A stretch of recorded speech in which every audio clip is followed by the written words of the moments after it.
Chapter 1, Introduction to Rural Living. This section of the book is for people that are not used to rural life.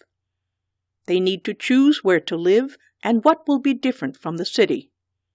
This can also help long-time rural residents choose where their new home will be. Moving into a rural area can be the biggest expense of living in the country. The driving disadvantage. The importance of a vehicle. Shopping, working, and visiting. All of these everyday activities require a mode of transportation. In the country, the vehicle is the main link to the home and everything the house needs to run. Maintaining a job without transportation would be impossible. Most people in rural areas have large or small farms and require hauling feed, hay, and straw. Imagine carrying multiple grocery bags for over 2 hours. Most of the groceries in that situation would no longer be edible. The arms of the person hauling the groceries would be aching. However, groceries and other necessities still need to make it home. Rural life requires a vehicle.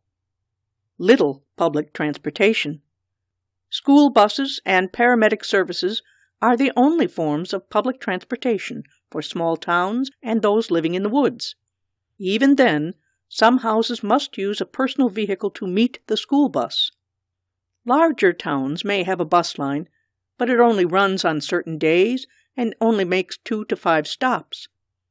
These bus lines may connect 1 to 3 large towns, but only if they are a small distance from each other. Distance between towns. Small towns may be minutes apart by car, but can be 10 minutes apart on foot. Also, the houses in the forests may have to walk 30 minutes to reach one of the small towns. The roads in the small towns are paved, but many of the back roads from the houses in the woods to town are made of dirt. The larger towns can be 15 minutes driving and hours on foot. Walking these distances is not an issue if done for leisure. If walking to a job or shopping, then these distances are intolerable. All of these roads are paved and connect to a highway. Walking on the highways is dangerous and illegal in some states. The type of vehicle matters. Rural roads are not well maintained. These roads may get flooded or piled with snow. The vehicle chosen for these areas must be dependable and 4-wheel drive. Trucks or SUVs are the most common transport for a rural family. Small, cute cars can get trapped in driveways or even on the highway. For houses in the hills or on the mountain roads, the vehicle needs to be 4-wheel drive to ascend to the house. When choosing, choose a vehicle with 4-wheel drive, but good gas mileage. This truck or SUV will be used a lot and gas is expensive. It is a necessary expense to get the supplies to the house. Types of housing. Apartments are not common in rural areas. Most people own their own land or rent houses. Some rent shared houses. Choosing the house to live in can be a big decision. Rural residents may already own the home and may need to make improvements. Cabins. When people think of rural living, they picture a cabin in the middle of a beautiful forest. Cabins are more rare than many people think. Their structure is no longer manageable for the modern homeowner. Size is an issue. Most have only 1 to 2 bedrooms unless the homeowner adds on. But these would be excellent for a small family. Many people start their families in cabins and then have modern houses built. These homes have thin walls and require insulation and thicker walls added. The roofs are almost flat. These flat roofs gather leaves and branches and need to be cleaned off every few months. Snow may also cause an issue in winter, and the homeowner needs to clear the snow off before it weighs too much. Cabins that were everywhere in rural areas 100 years ago are now transformed into more modern houses or were torn down. The basic shape is kept, but the beams and other interior designs are altered to allow more space and light. If wealthy enough, a person can have a log cabin built, but this is not a possibility for most people. A better option is to purchase an old cabin and renovate it. These renovations can be affordable, especially when using lumber from the local lumber yards. Raised ranch. A common house for the forests is the mid-century raised ranch. Whereas the towns have more cookie-cutter type housing, the wooded areas have more unique homes. One of these is the raised ranch. It is similar to a cabin in design, but has an A-line roof. They were built throughout rural areas from 1960 to 1980. The structure is sound, and the roof allows snow and leaves to roll off. The basements were well built, but need to be sealed to prevent water damage. The size in this style of housing can also be small. They have 3 to 5 rooms and can have 1 to 2 bathrooms. A family member usually gives people that already live in rural areas a vehicle, or they may have to get by with a cheap little car until they can afford a truck or SUV. Farmhouses. These were built to support large families. They can have 5 to 10 bedrooms and 1 to 2 bathrooms. Many of these were built long ago and have been updated through the years. They have thin walls, and there is difficulty heating them. Renovations would include adding insulation and better heat supply throughout the home. The new homeowner would also want to update plumbing and electrical. Commonly sold with the farmhouses are the farms.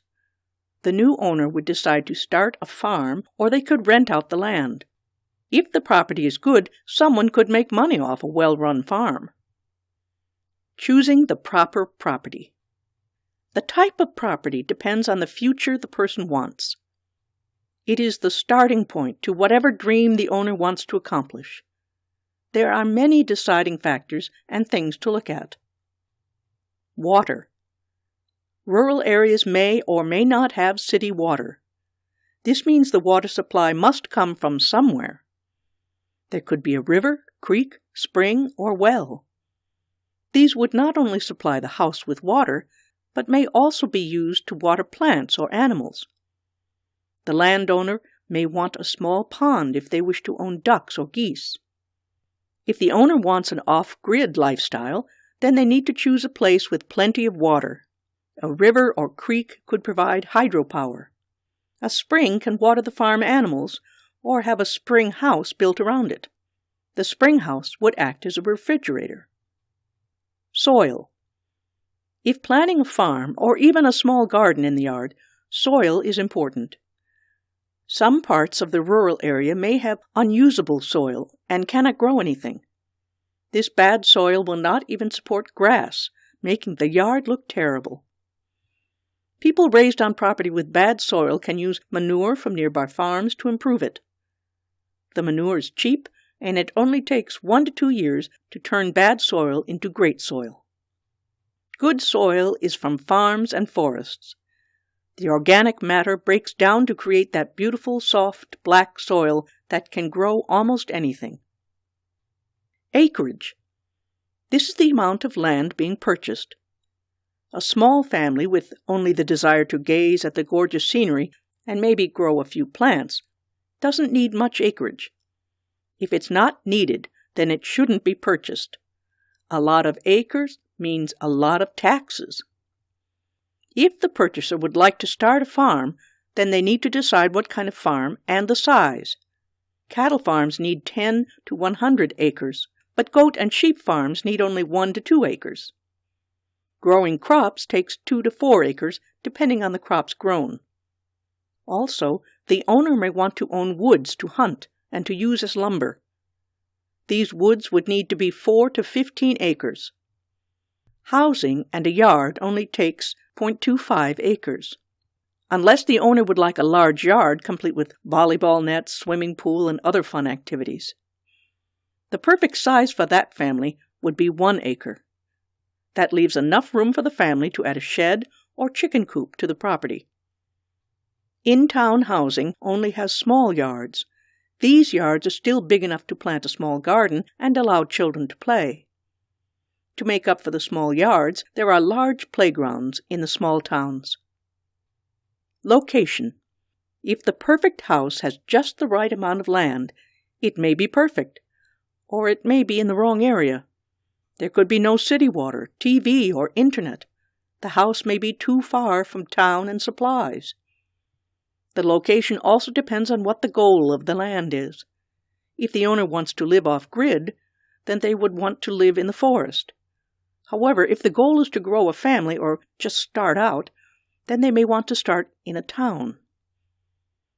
Things to keep in mind are the access roads, water, and distance to supplies. There are also utilities that are must-haves for some people. Large towns have most of the utilities of cities, and may be a more appropriate jump from the city to the country.